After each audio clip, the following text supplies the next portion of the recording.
Ugh. Grindr. I think that that's a loaded question. So, first, let's start off with a simple textbook definition. Grindr is a dating application for smartphones and iPods that's geared towards gay, bisexual, and bi-curious men. Launched in March of 2009, it has since gone on to become one of the most popular applications currently available. It has even won multiple awards and nominations, including the coveted title of Best Dating Application in About.com's Reader's Choice Awards of 2012. Just like with other dating sites, or even Facebook, Grindr is a place where you create your own profile for other people to see. You have your own page where you can put up a picture of your choosing, and you can add stats such as your height, age, weight, ethnicity, and what it is that you're looking for on the app. You also have the option of giving your page a title, and you're given a box where you can fill in a brief About Me section with either actual information about yourself or any other random statement that you may want to make. Grindr also makes use of a device called geolocation on people's profiles if they allow it in their settings. In other words, Grindr will show people approximately how close they are to each other in either miles or feet. As you navigate through the app, you can click on different people's pictures to bring up their profiles where you can see all of this information. Since I decided to do my project on this material, I figured it'd be best to delve as far into my research as I could and create my own profile. In making my profile, I tried not to sexualize it too much and send the message to people that I am not looking for anything beyond a friendship. I'll be honest, this was not my first time having a Grindr account. I've used Grindr on and off since 2011, and up until I decided to do this project, I was in another phase of wanting Grindr nowhere near my life. I don't identify as gay personally. When people ask me what my sexual orientation is, I prefer to tell them that I am open to all races and genders. But if you were to label it, I guess technically I'd be bisexual. But even as a bisexual man on Grindr, the app made me more than jaded with my local gay scene. I had received more than my share of pictures and messages that I was not looking for. Men would start conversations by sending me pictures of their dicks.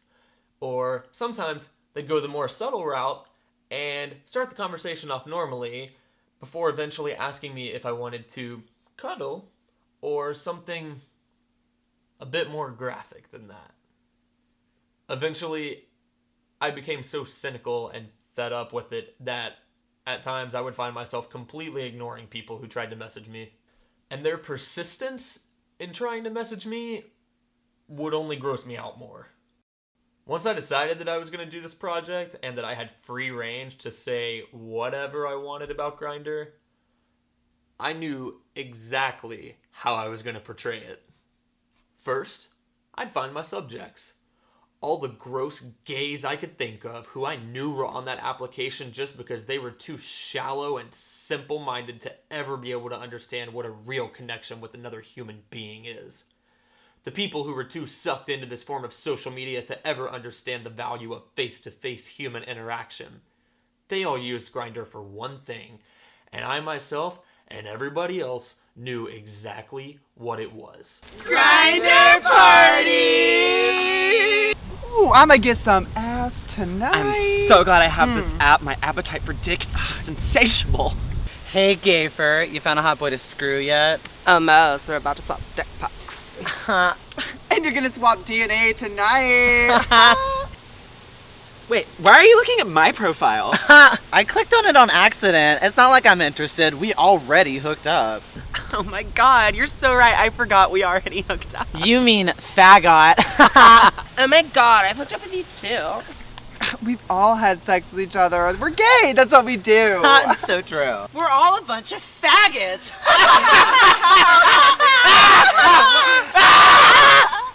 The only thing that I'm gonna grind on tonight is this guy's huge... I could see it now. My opinion would stand in stark contrast to that of all the other users of that application. Oh my god, So like Jake, penis cock, like you cocky, like oh my said god, cock. yeah. I'm talking about cock. I just want a serious relationship.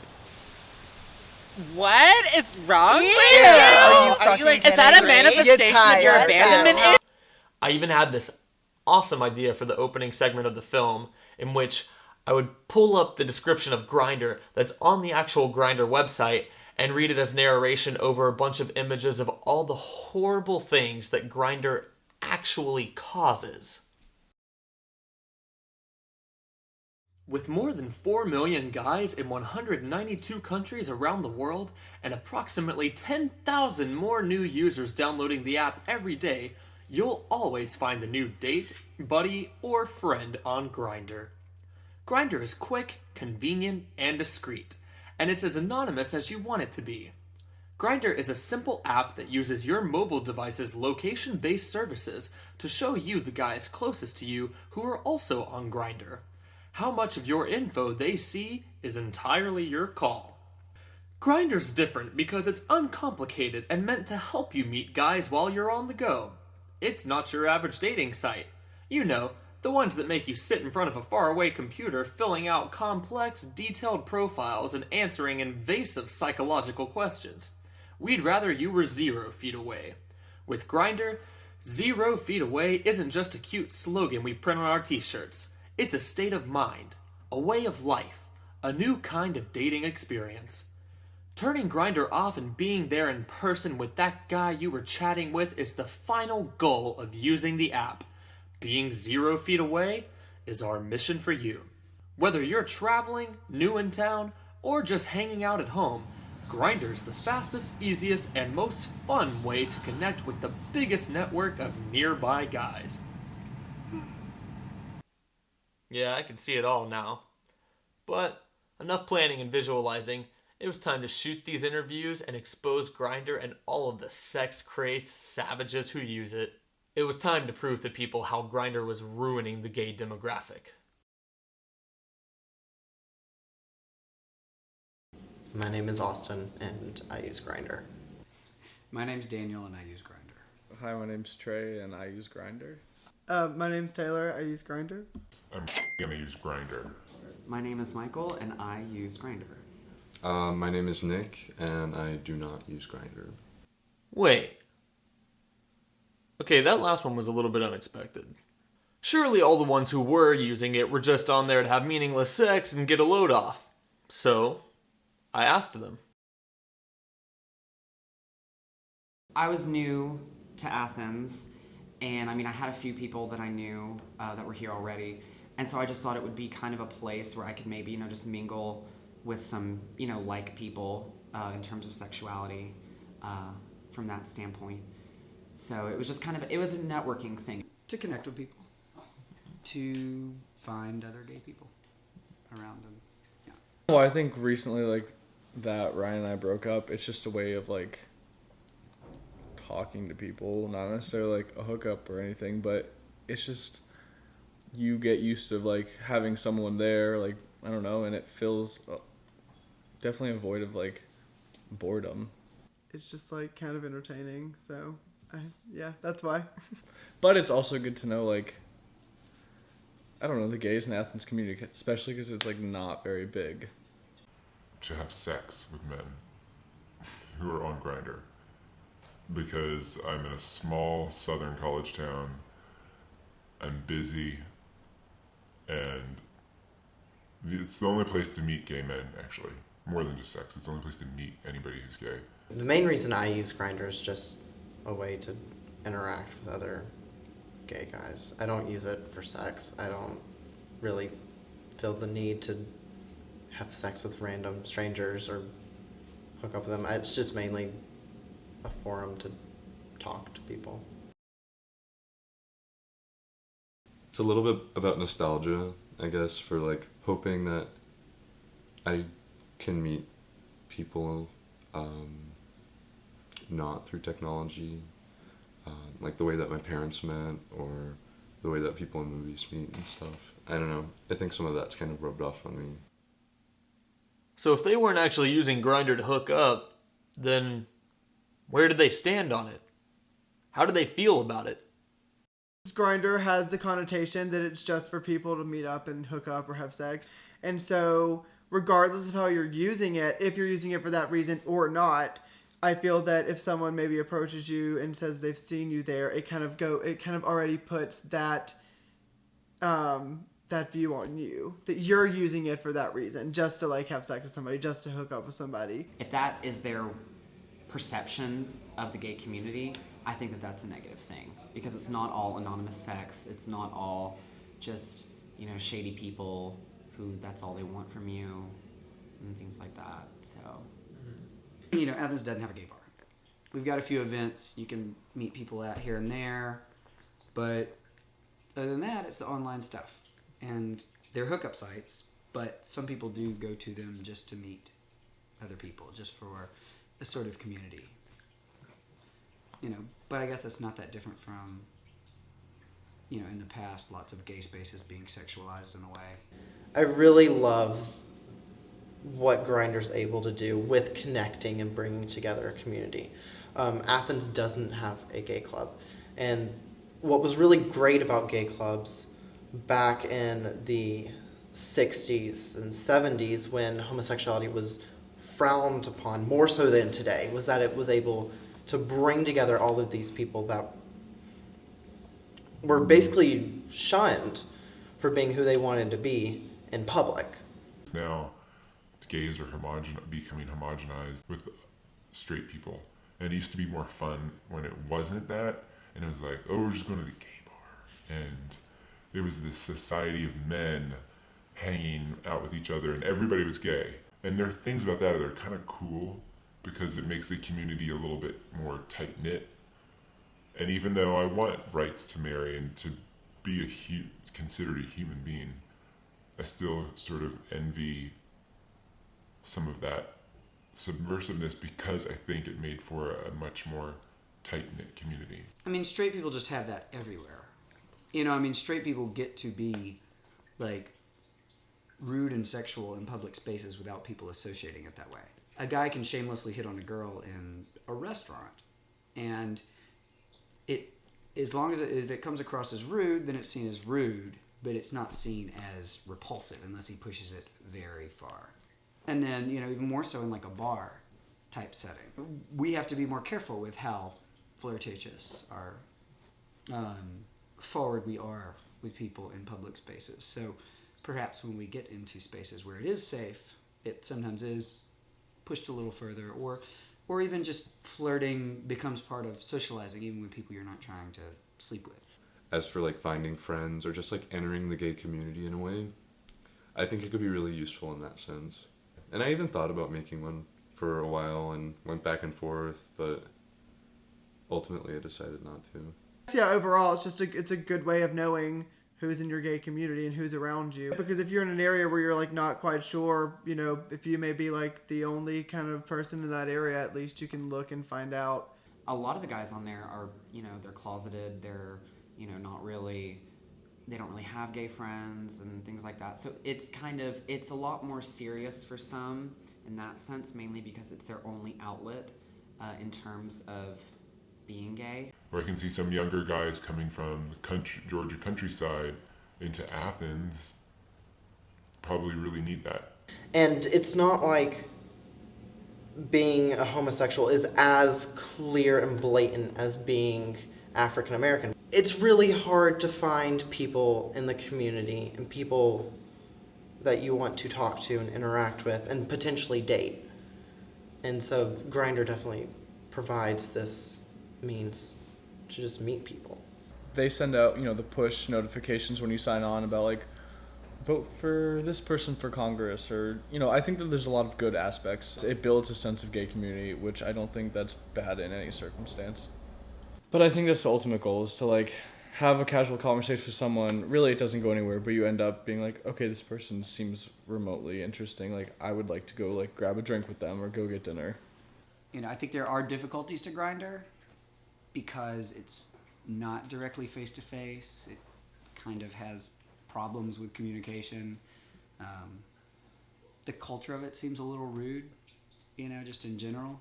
I really think that where you are has a huge difference. So you go to New York, it's completely different, way more straightforward. Hey, you want to have sex? You into piss? You want a bottom? You like big dicks? You like small dicks? Black, white, different colors, big hairy pubes?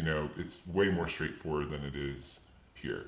So as somebody, an outsider who feels comfortable with themselves coming into that, it's very strange, and you feel foreign.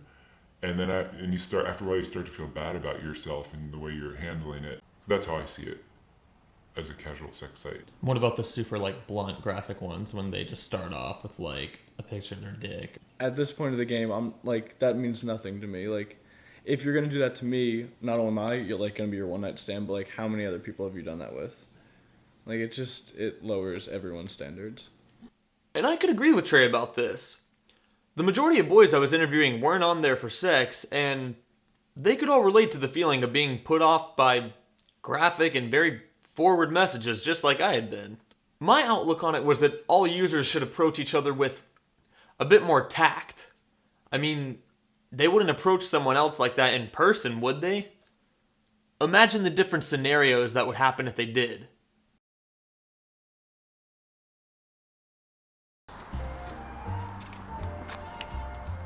Hey, What's up?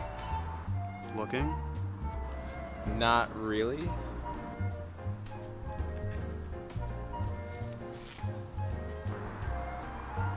How about now?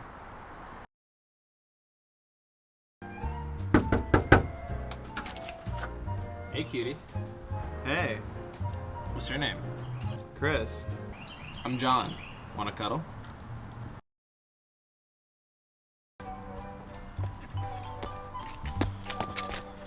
Hey, Hey there, I'm John. I'm Chris. Nice to meet you. What's up? Not much. Chillin'. You? Same.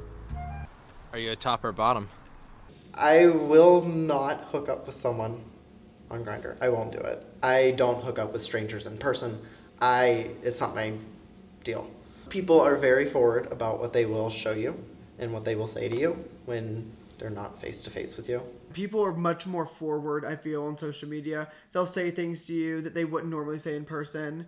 They'll show things to you they probably wouldn't show you initially or so quickly in person. It speeds up things a lot for people, makes people much less hesitant, makes them more bold.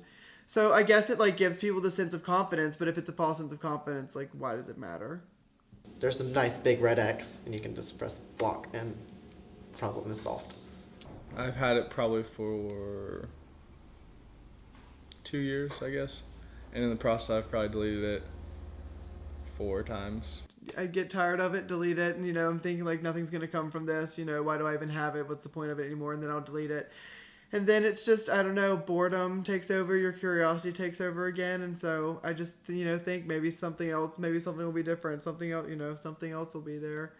It's either I'm dating someone or I find that it's a complete waste of time and I'm spending more time than I'd like to on it.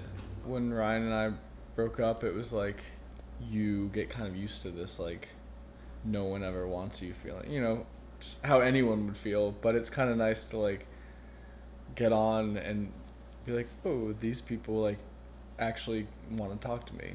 It's the small hope that you think that you will find someone. If I had a Grindr, I would probably meet up with people and have sex with them promiscuously and anonymously, and I don't want to do that. But you don't put it past yourself. Not completely. I mean, everybody wants to have sex, right? No, I don't think that in any way it should be viewed as awful or terrible or that someone should be judged because they're on it. Because first of all, you don't know that person. You don't know their life. Someone's situation is completely different from yours. I'm not looking for a long-term relationship on there because school's really fucking busy, and if I want some release, I'll just do it online because it's harder to meet other people anywhere. I kind of like that because then you really get to see who they are instead of just who they're pretending to be through these short messages, photos. Texting because that's essentially what it is. I mean, you're texting someone on Grindr. Online, it's really easy to create this facade. A lot of times, like, you know, people would be vulgar or like very assertive, but in person they're not at all. I mean, that's the same with any social media. Like Facebook, you have people that like will literally like blow you up on the message feature that they have, but in person, like, they will barely even look at you in the eyes. And with Grindr, people are losing this drive and want to interact with people in person. And so if you'll go out to the gay bars, people will just like stand there and chill up against the wall and kind of maybe hope and expect for people to come up to them and talk to them, but you lose this drive to actually go and talk to other people. And it kind of kills the old, like, meeting people in person. It happens with Facebook. People know so many little details about everyone's lives that they've never actually been told.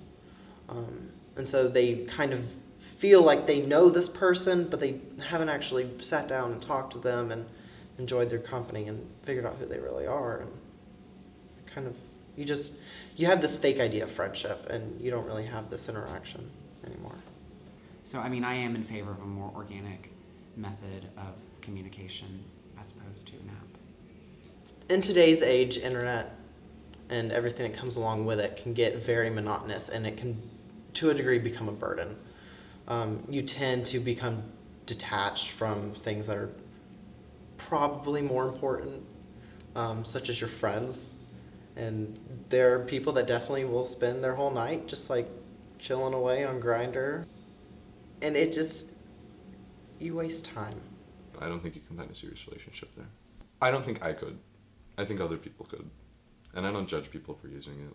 I feel that Grindr definitely has the potential for establishing some sort of relationship. Oh, I think it's possible. I mean, you can find a serious relationship anywhere. The relationship I'm in started from a one-night stand at a $1 beer night, you know, which is not necessarily that many steps above Grindr on the scale of classy ways to meet people. But, you know, it's all about finding someone you connect with. But yeah, sure, you can find something great anywhere if you find the right person. I mean, I think at first it kind of had a bad rap, but it's like any dating site, I guess. Like OkCupid, like people were afraid to say it, or like, oh, it was a dating site. But I think now it's just become so prevalent. Like people don't really care. Is it more dominant in our culture? I don't really know, because there are a lot of straight people online doing Match.com and that kind of stuff. Is it any different than the rest of the world? I don't think so. And it's hard to find like your soulmate. And that's what people are constantly striving to accomplish in life. Me personally, I would kind of not like to find my soulmate on there. The app has this bad reputation, as well as I'd like to have some other sort of story that's maybe a little bit more romantic in regards to how I found my partner in life. Of course, I'd prefer to meet him in person. And why do you say of course? Because I feel like that's just more romantic. Like, what classic love story is about someone who meets someone off of an app? Good point. As it turned out, I mean, most of these guys didn't have any interest in using the app to be grossly sexual human beings. But I had at least one more question that I did want to ask them in regards to Grindr. What would you say is the number one thing that Grindr is used for? Sex. The number one thing that it is used for? It's a hookup app. The number one thing that Grindr is used for? Sex. Sex. Hookups. Sex. Sex. Without hesitation. Sex. I feel that it probably like accentuates stereotypes that already exist in the homosexual community about like sexual promiscuity, but I don't think that it's necessarily a bad thing. I mean, I feel a lot of things can be taken certain ways, and it depends on what you're using it for. It depends on how you view it. I don't think it's necessarily a bad thing. It kind of adds to the stereotype of gays being this like wild, rampant, like sexual creatures that have sex with each other and all these giant orgies and whatnot. Humans are sexual beings, and people have sex, and that's something that honestly, I feel the world needs to get used to and feel a little bit more comfortable about that people have sex. That's where babies come from. It's part of life, and I don't understand why people are so uncomfortable about it. So as I conducted interview after interview, I was slowly but surely coming to a realization. And that was that Grindr was not nearly as bad as I had made it out to be. In fact, I wondered what had made me come to hate it so much in the first place. And then I thought back to the end of my first homosexual relationship. It was my first time being with a guy. It lasted a year. It got really serious. And when it ended, I'll probably never forget the day after it ended, logging onto Grindr and seeing that my ex already had his own profile up there. And the only reason I'd actually even logged on was because I thought he might. That was the first major heartbreak of my life. For sure.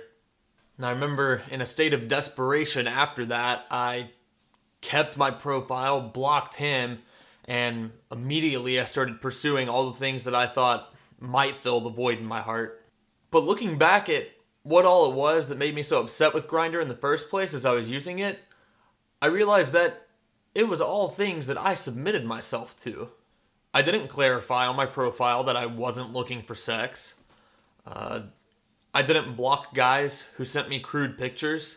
I ate up that attention like any other desperate and depressed human being.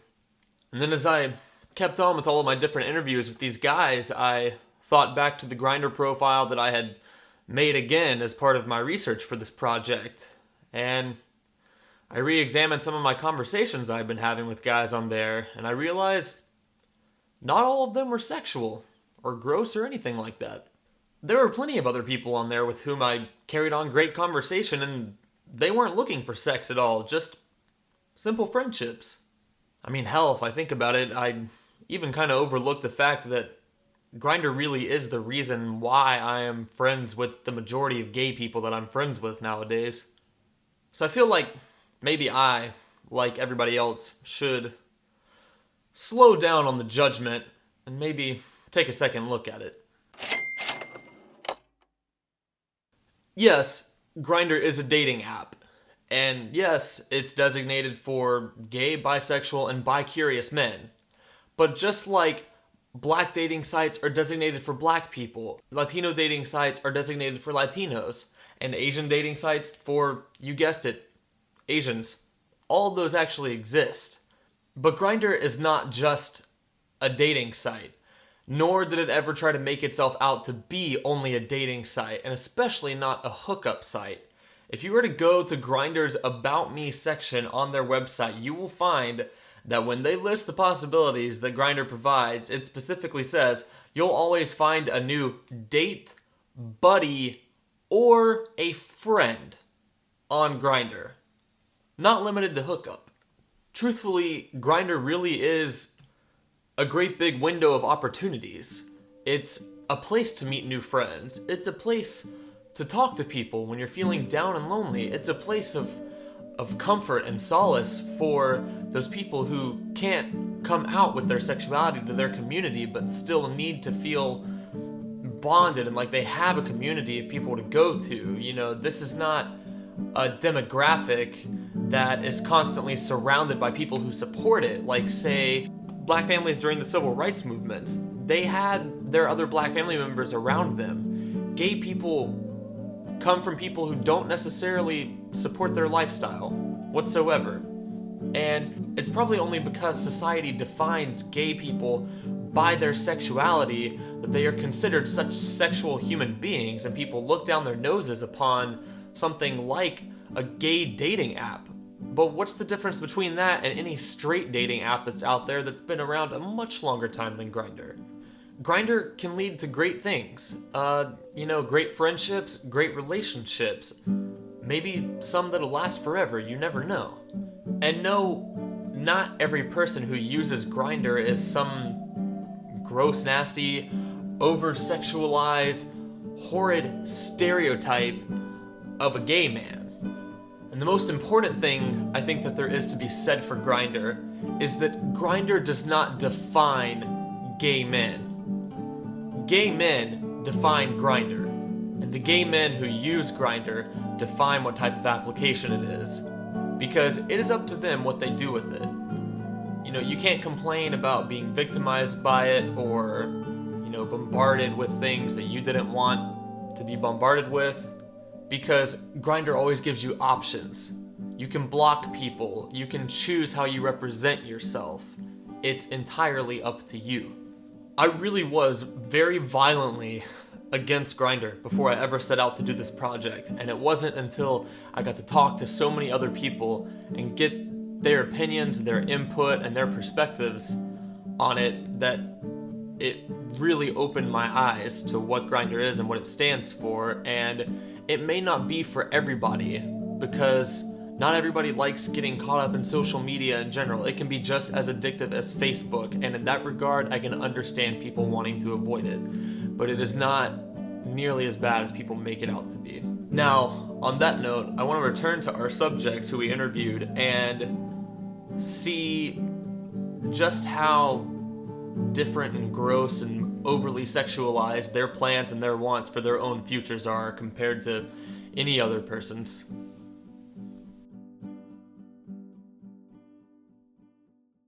I mean, I would definitely like to be, you know, either married or partnered to someone and just, you know, having a stable, long-term relationship. Maybe a kid or two, so you never know.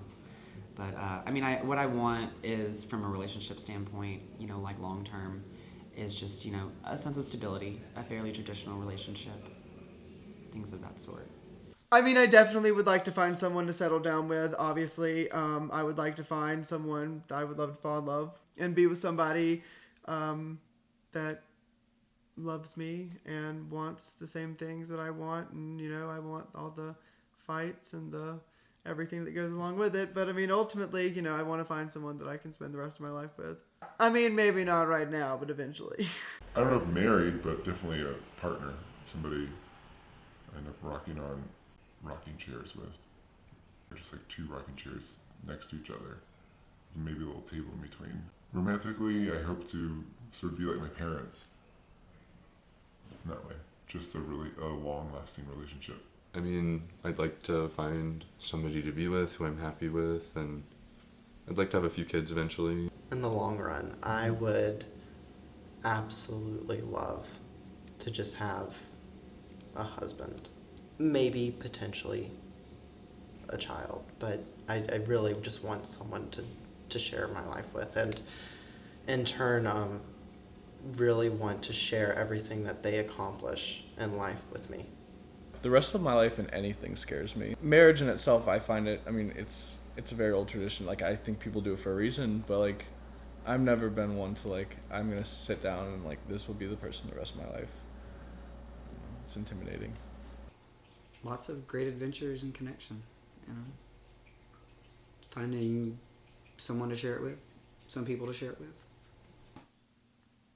Savages.